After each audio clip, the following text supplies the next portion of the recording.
since the 2008 financial crisis, really anyone under the age of 45 has been operating in an economy where wages have stalled. So it's not what you're earning that's determining your opportunity, because wages have stalled.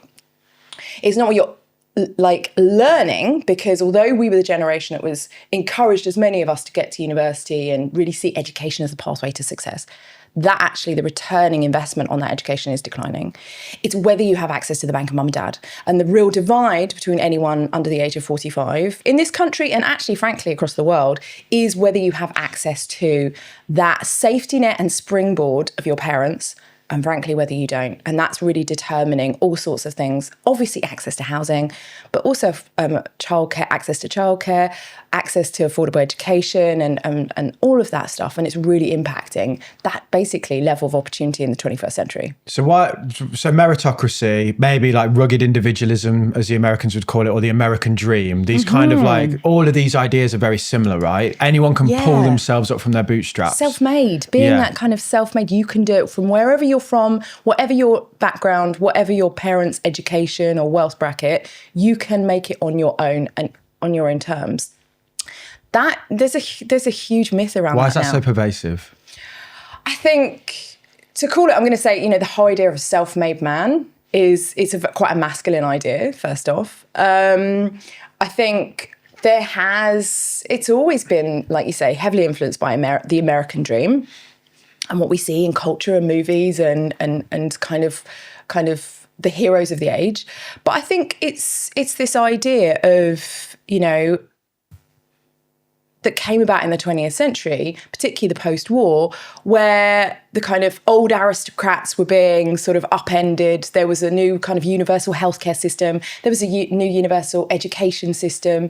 And there was a meritocracy emerging that was leading to good jobs and well-paid jobs and affordable housing and good pensions, all things that actually have eroded in the 21st century.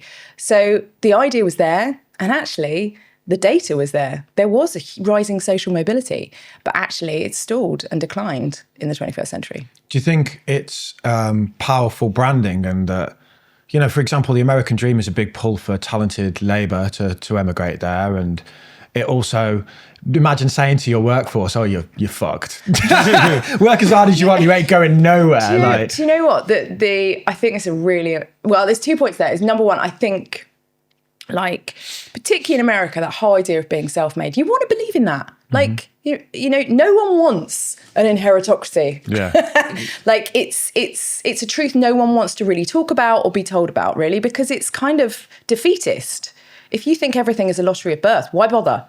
Why bother? So the American dream is the idea you can come as an immigrant to America and anyone come from Ireland, come from India and make your fortune. Or even America, you can pull yourself up from the bootstraps. Yeah. That's exactly. It's an impossible task, that, right? It was from a physics book. I read about it. Really? In the 1800s, there was an example in a physics course textbook that said it was impossible as pulling yourself up by your own bootstraps. This idea that anyone can lift themselves up. So it's meant to describe an impossible task. And it's now been morphed into this thing of anyone can become anything. But actually, the roots of it are an impossible task. There's always myth. There's always examples of reality. You look at Donald Trump.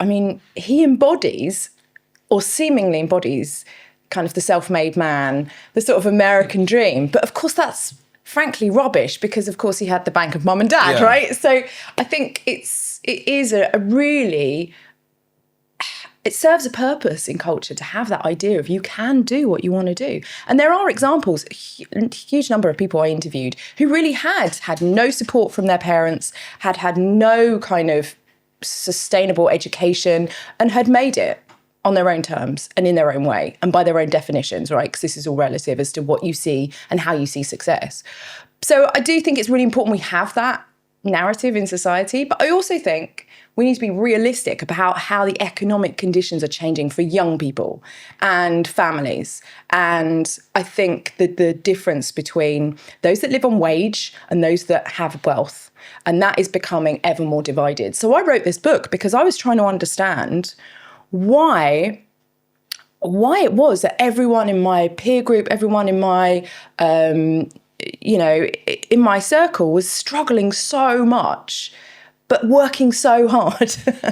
And frankly, I have quite a narrow social group. And I was like, I need to find out what's going on across Britain and frankly, also across the world, because there's a dynamic here with wealth and wage that is the truth that needs to be told and no one's really talking about, which is this access to the bank of mum and dad and the way in which we are so dependent on our parents and struggling if we don't have that safety net and that springboard. That was a clip from our conversation with Dr. Eliza Philby, where we spoke about the importance of the bank of mum and dad in the UK. You can watch the full episode right here.